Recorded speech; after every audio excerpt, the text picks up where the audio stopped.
శ్రీ గురుభ్యో నమ. శ్రీ మహాగణపతే నమ. భూమో స్కలితపాదానాం భూమిరేవావలంబనం త్వయి జాతాపరాధానాం తమేవ శరణం శివే. ఇవాళ సౌందర్యలహరిలో 48వ శ్లోకం చదువుకుందామండి. అహసూతే సవ్యం తవ నయనమర్కాత్మకతయా త్రియామాం వామంతే సుజతి రజనీనాయకతయా తృతీయా తే దృష్టి దళదళితయామాంబుజరుచి సమాధత్తే సంధ్యాం దివసనసయో అంతరచరీ. ఇక్కడ ఏంటంటే అమ్మవారి కళ్ళ గురించి చెప్తున్నారండి. అమ్మవారికి కూడా 3 కళ్ళు ఉన్నాయన్నమాట. ఓ మాత, నీ కుడి కన్ను సూర్యస్వరూపమైనది కనుక పగటిని కలిగిస్తోంది. నీ ఎడమ కన్ను చంద్రుడు అవడం చేత రాత్రిని ఏర్పరుస్తోంది. అరవేసిన బంగారపు పద్మం కాంతి గల నీ 3వ దృష్టి అంటే అగ్ని సంబంధమైనదన్నమాట. పగటికి రాత్రికి నడుమునున్న సంచను చక్కగా నిర్మిస్తున్నది అని చెప్తున్నారన్నమాట. ఇందులో ఏంటంటే లలితా సహస్రనామంతో ఉన్న నామం ఏంటంటే త్రినయన. అంటే ఈ శ్లోకంలో ఎలా చెప్తున్నారంటే సూర్య చంద్ర అగ్నులు 3ను శ్రీదేవికి అవయవ విశేషములైన 3 కన్నులుగా చెప్తున్నారు.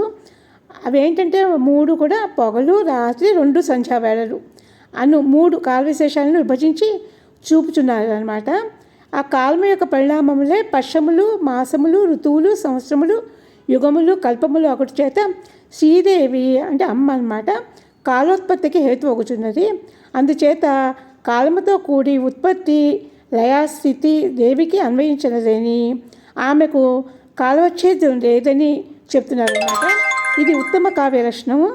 ఇచ్చట అలంకారము ధ్వని వినిపిస్తోంది. ఇది ఏంటంటే అలంకారంలో వినిపిస్తోంది అని చెప్తున్నారనమాట. ఆవిడది ఏంటంటే దర్రదర్రత హేమాంబుజ రుచి అని చెప్పడంలో అగ్నినేత్రం ధ్వనిస్తోంది అనమాట. ఇది మధ్యమోత్తం అనమాట. ఇలాగ కళ్ళ గురించి అండి చెప్తున్నారు. అమ్మవారి కళ్ళ గురించి బాగా భావించండి. ఇలా సూర్యుడు ఒక కన్నుగా ఉంది, చంద్రుడు ఒక కన్నుగా ఉన్నాడు, నుదుటి మీద అగ్ని నేత్రంతో ఉన్నది అమ్మ అని 3 కళ్ళతోటి అమ్మని భావిస్తే కనుక మనకి కళ్ళకున్న వ్యాధులన్నీ తగ్గిపోతాయండి. చాలా చాలా మంచిదన్నమాట. మా అమ్మవారి వదన ధ్యానమే మనకి ప్రతి శ్లోకంలోనూ వస్తుంది. నిన్నేమో కనుబొమ్మలు వచ్చాయి, ఇవాళ కళ్ళు వచ్చాయి, తర్వాత నుదురు వచ్చింది, అలా అన్నమాట. మీరు ఇలాగే భావిస్తూ ఉంటే కనుక తప్పకుండా అమ్మవారి దయ కలుగుతుందండి. ఆవిడ వాత్సల్యం కూడా మనకి తెలుస్తూ ఉంటుందండి. భావనకి అమ్మవారు అందుతారనమాట. తప్పకుండా భావిస్తూ ఉంటే కనుక మీకు అమ్మవారి కళ్ళు సూర్యకన్ను, చంద్రకన్ను, అగ్ని కన్ను ఇలా ఉన్నాయని భావించాలన్నమాట. దీన్ని 32 సార్లు చదువుకుంటే చాలా మంచిదండి. పనివాళ్ళ నైవేద్యం పెట్టండి.